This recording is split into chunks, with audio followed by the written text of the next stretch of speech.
अस्सलाम वालेकुम। कैसे हैं आप सब लोग? I hope everybody is fine, feeling good and are good at their homes. और रमज़ान सबका बहुत ही ज़बरदस्त सा गुज़र रहा है। रमज़ान तो पंख लगा के उड़ गया है और सिर्फ कुछ मेहमान रोज़े रह गए हैं। तो अब मैंने सोचा कि कुछ थोड़ी सी ईद की तैयारी भी कर ली जाए, क्योंकि आज हम इफ्तारी पे इनवाइटेड थे बाहर।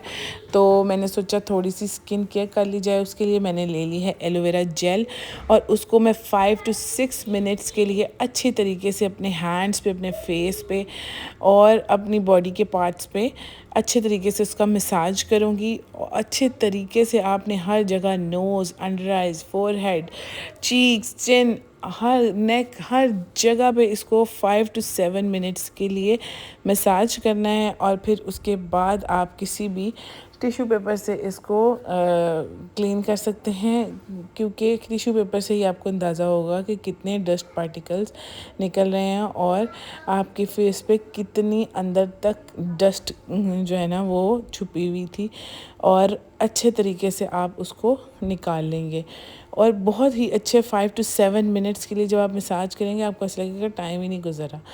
अच्छा जी, उसको अच्छे से मसाज करने के बाद आपने हाफ़ टी स्पून ले लेना है बेसन का।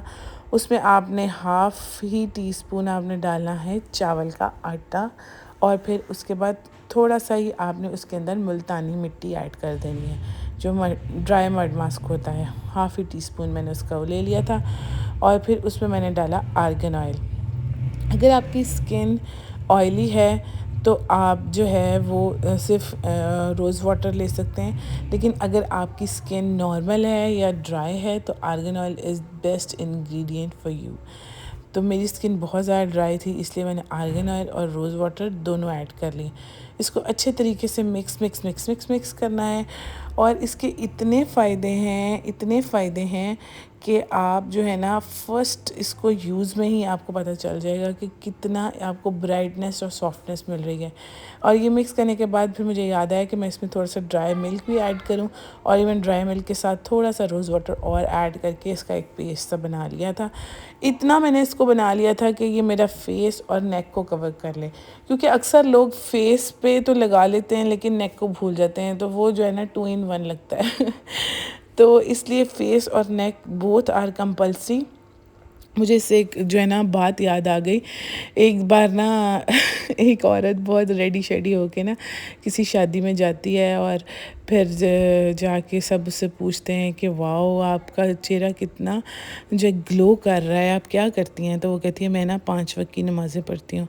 और फिर एक औरत से रहा ही नहीं गया, तो वो दूसरी औरत को कहती कि अगर आप 5 वक्त की नमाज़ें पढ़ती हैं तो आप तहज्जुद भी पढ़ लेती, जिससे आपका नेक भी ग्लो कर जाता, क्योंकि ये 2 in 1 हुआ है। इसलिए मैं जो है ना फेस पैक अगर बनाना है तो दोनों के लिए इसको 10 मिनट्स के लिए लगा के आपने अच्छे तरीके से इसको वॉश कर लेना है। सॉफ्टनेस, ब्राइटनेस और आपको इतना अच्छा फ़ील होगा ना कि आप कहेंगे कि वाकई में दुनिया में आ गया हूँ। बहुत ही ज़बरदस्त ये जो है ना रेमेडी है, ये वंस अ वीक यूज़ करनी है, क्योंकि इसके अंदर 5 to 7 मिनट्स के लिए आपने क्लेंजिंग करनी होती है। तो आपके सारे पोर्स ओपन हो जाते हैं और बहुत ये हाई पोटेंसी की समझ लें क्लींजिंग होती है। इसलिए डेली ये नहीं कर सकते, क्योंकि हम बाहर भी जाते हैं, कभी सनस्क्रीन लग जाती है कभी नहीं। तो इसको आपने वंस अ वीक ही अप्लाई करना है फॉर गुड रिजल्ट्स। उसके बाद जी बच्चे बहुत एक्साइटेड हो रहे थे, क्योंकि उनको पता था कि आज वो बाहर जा रहे हैं इफ्तारी के लिए। इसलिए जो है ना हमें बहुत शॉर्ट टाइम दिया था इनके बाबा ने, क्योंकि हमने आउट सिटी जाना था। तो किसी को कुछ समझ नहीं आ रहा था, किसी को कुछ नहीं मिल रहा था, और हाफ़ आवर में हमने सब कुछ पैक शैक करके रेडी होना था। क्योंकि लॉन्ग डिस्टेंस ट्रैवल करना था, अपने घर से थोड़ा सा दूर ट्रैवल करना था, इसलिए छोटे बच्चे के साथ हमें उसके 1-2 सूट्स, डायपर्स, रैपिंग शीट्स और ज़रूरत का सामान लाजमी रखना चाहिए। वैसे तो मैं एक बैग रेडी करके अपनी गाड़ी में रख ही देती हूँ, लेकिन अक्सर कभी स्किप हो जाए तो ये सबसे कंपल्सरी स्टेप होता है मेरा कि मैं जो है हाथ दिन का कुछ जो है ना सामान अपने साथ रखूँ। और एहतियातन मुझे चाहिए कि मैं रानिया के लिए भी रख लिया करूँ, क्योंकि अभी वो 5.5 years की है। अक्सर वो भी जो है ना कभी उसको वॉमिट या किसी चीज़ का इशू हो जाता है, तो इसलिए जो है ना एहतियातन हमारे पास एक स्पेयर बैग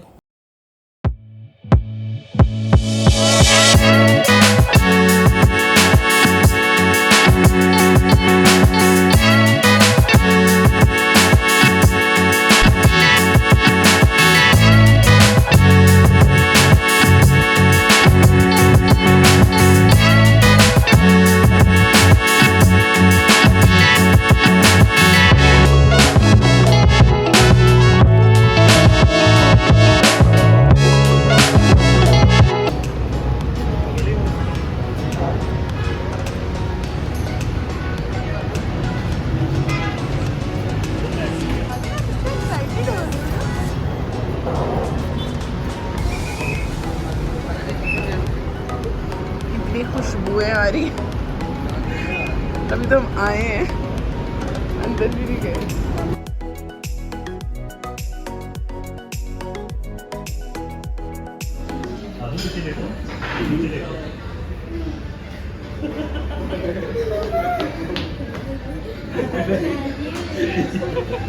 हाजिर खड़े हो बेटा, जाके दिखाओ सबसे नीचे। दिखाओ।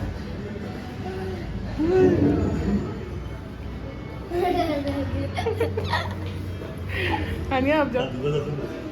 हम लोग इफ्तारी से कुछ टाइम पहले ही आ गए थे क्योंकि फिर सीट्स मिलना थोड़ा सा प्रॉब्लम देता है। ये अपनी मर्ज़ी की जगह फिर मिल जाती है। ये 19th फ्लोर था बिल्डिंग का और यहाँ से हम पूरा लाहौर देख सकते थे।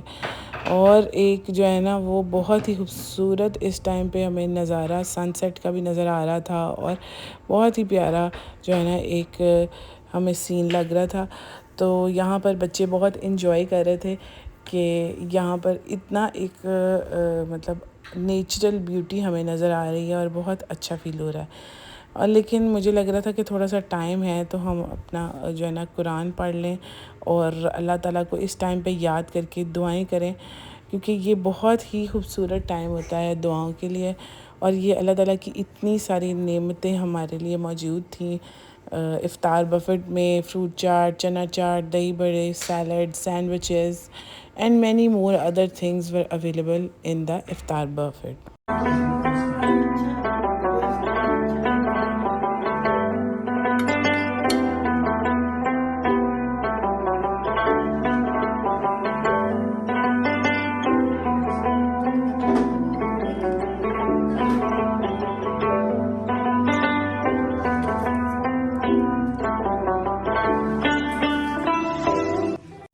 और ये सब ज़बरदस्त से डिज़र्ट्स भी थे हमारे लिए। और बच्चों को तो पहले ही पड़ गई थी कि हम डिज़र्ट्स ले लें, लेकिन फिर उन्होंने बताया कि आप पहले इफ्तारी करें, नमाज़ पढ़ें और फिर आप लोगों को डिनर के साथ के सर्व किए जाएंगे डिज़र्ट्स।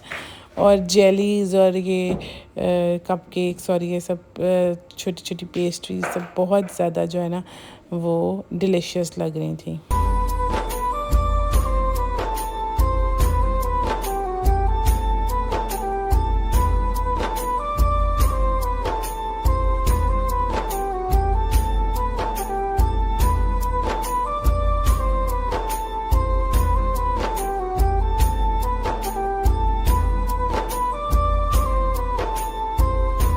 इफ्तारी के बाद इन्होंने तबला वगैरह का अरेंज किया हुआ था और यहाँ पर एक कव्वाल भी था मौजूद था जो कि जिसने थोड़ी बहुत कव्वालियाँ कहीं और जो है ना हमने कव्वाली सुनी।